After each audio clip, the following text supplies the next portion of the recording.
it's Mandy here.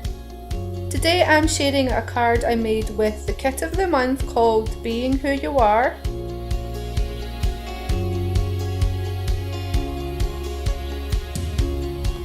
I started off by stamping the clock image all over my card and I offset the stamp.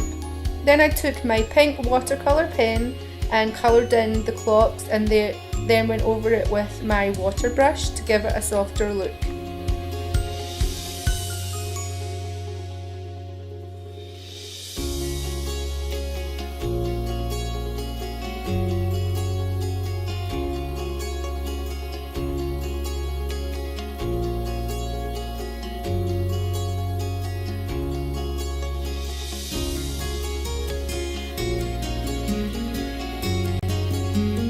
I then mounted it onto a black card base, and then I took the sentiment from the same kit and used the smallest of the circle dies that I have and ran it through my die cutting machine, and then I placed the sentiment right over one of the clocks on the card.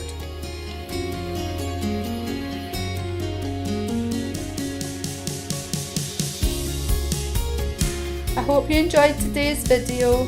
Thanks so much for watching. Bye!